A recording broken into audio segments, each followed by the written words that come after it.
আসসালামু আলাইকুম, কেমন আছো তোমরা সবাই? আশা করি সবাই খুব ভালো আছো এবং সুস্থ আছো। আমি মোহাম্মদ সাব্বির হোসেন শিশির।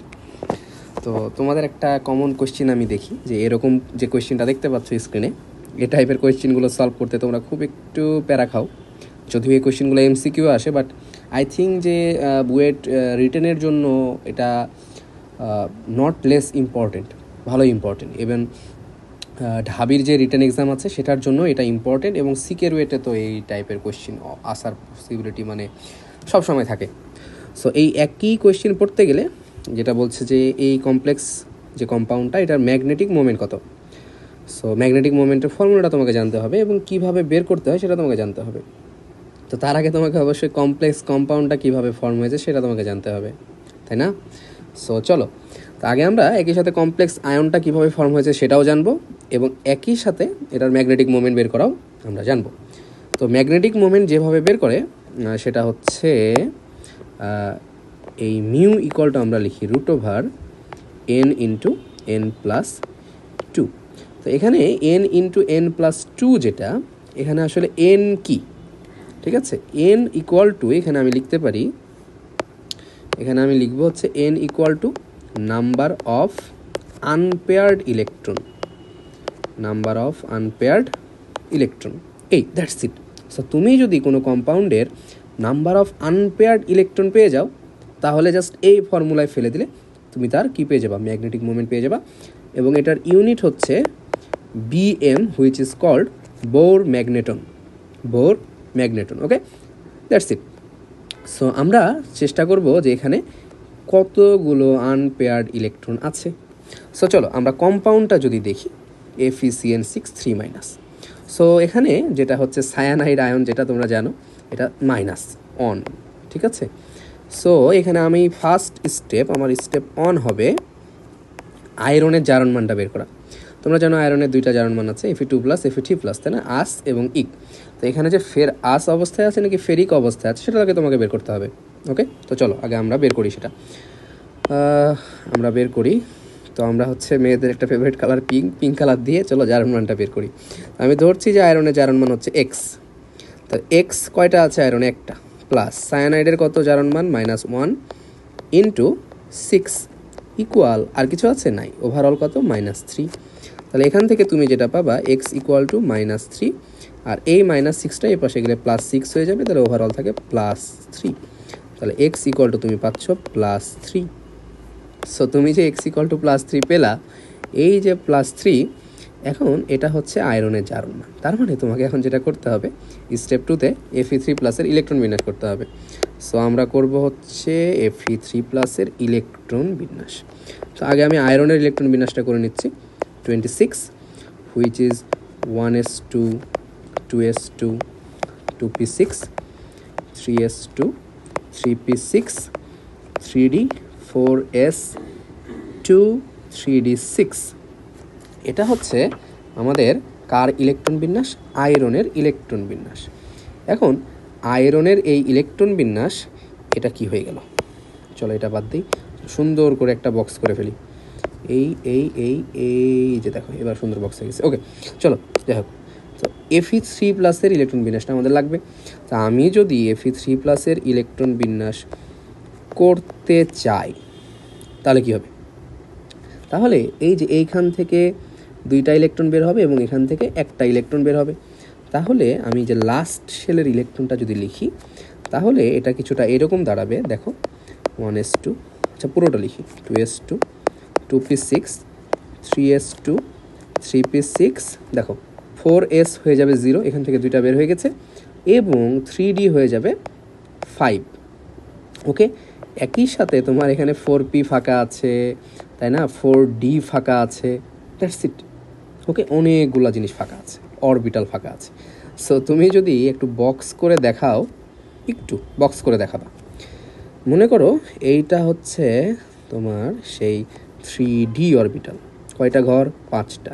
2 3 4 5। একটু টেরা বেঁকা হচ্ছে, সেটা নিয়ে তোমরা প্যারা নিবা না। 4s-এ কয়টা ঘর হবে বলো? একটা ঘর। 4p-তে 3টা ঘর, তাই না? 1 2 3। So that's it. সো তুমি একটু নাম করে দাও যাতে টিচাররা ঘাবড়ে না যায় যে কোনটা কোন অরবিটাল, তাছাড়া তো ঘাবড়ে যাবে। সো তোমাকে নামকরণ করে দিতে হবে।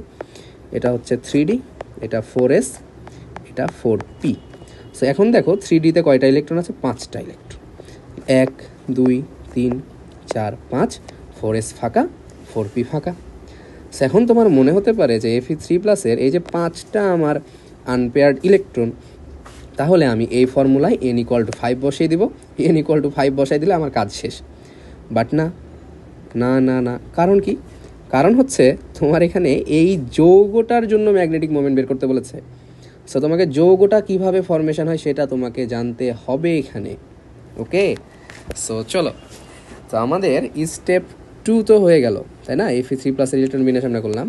সো এটা ছিল আমাদের স্টেপ 2, তাই না? এটা ছিল স্টেপ 2। এবার হচ্ছে স্টেপ 3। দেখি কোন বুদ্ধিমান পারে স্টেপ 3 কি, বলো।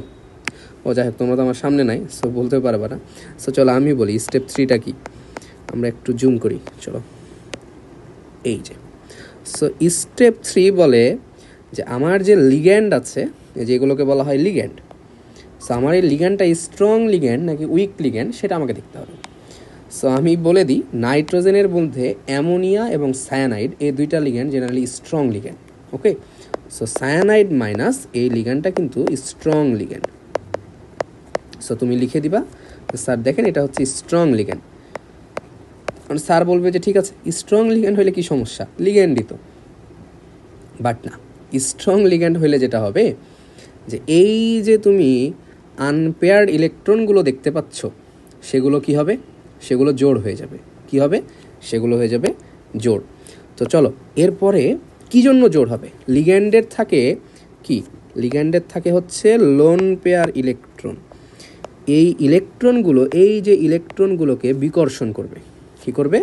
বিকর্ষণ করবে। এই জন্য এটা পেয়ার হয়ে যাবে। আর স্ট্রং লিগ্যান্ড হলেই শুধু পেয়ার করতে পারবে, উইক লিগ্যান্ড যদি হয় তাহলে পেয়ার করতে পারবে না।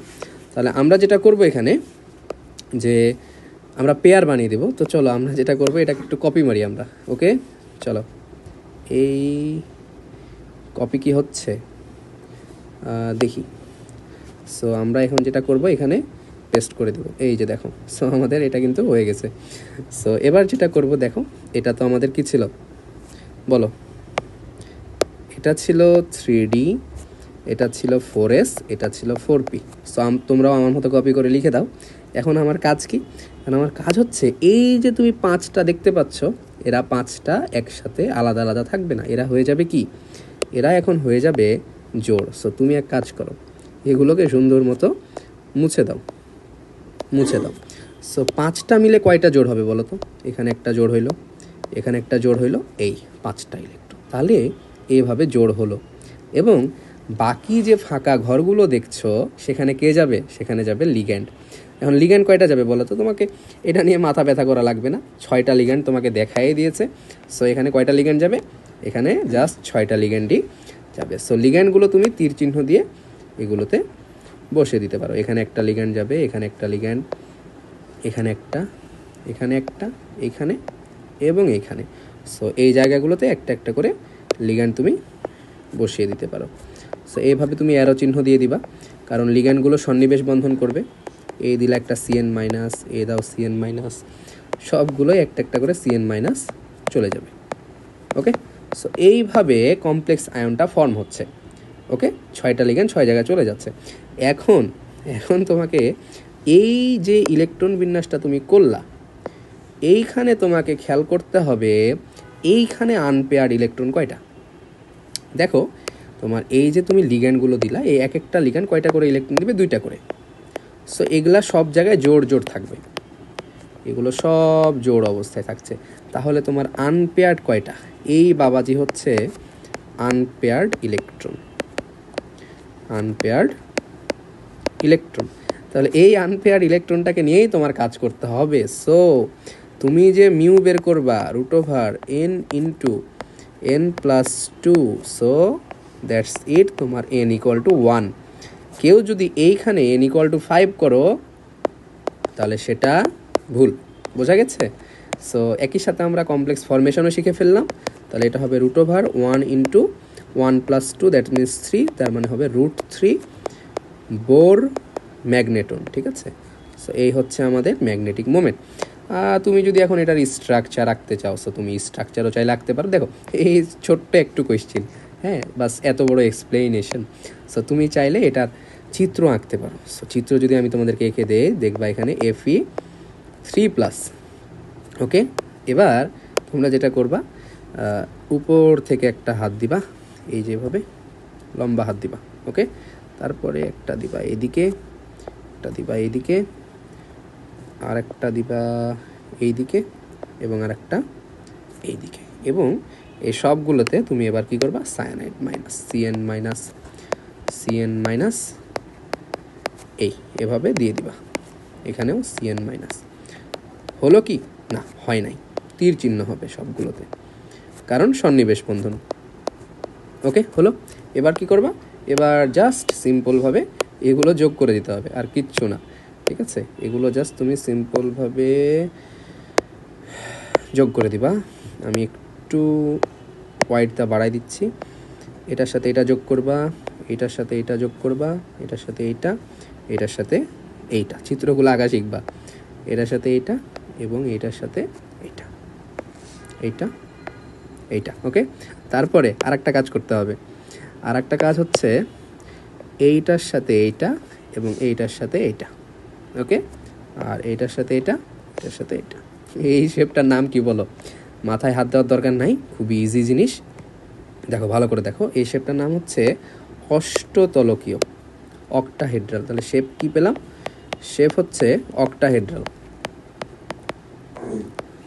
অক্টাহেড্রাল বাংলায় বলে অষ্টতলকীয়। কীভাবে আটটা তল? ঠিক আছে, এখন আমি হাত পা দেখা যাচ্ছে না তো আমার, আমি হাত থাকলে আমি বুঝাই দিতাম। আমার তো হাত এখানে শো করা যাচ্ছে না, তাই আমি বুঝাইতে পারতেছি না। হ্যাঁ, সো যাই হোক, প্যারা নিবা না তোমরা। সো এইভাবে কিন্তু তোমরা যে কোনোটার ম্যাগনেটিক মোমেন্ট বের করে ফেলতে পারো জাস্ট এই ফর্মুলা দিয়ে। ওকে, তো তোমরা জাস্ট এই যে বিকর্ষণ হবে কিনা সেটা খেয়াল রাখবা। যদি আমার এখানে উইক লিগ্যান্ড থাকতো, যদি এইখানে উইক লিগ্যান্ড থাকতো কোনো একটা, তাহলে কিন্তু আমার এটা বিকর্ষিত হইতো না।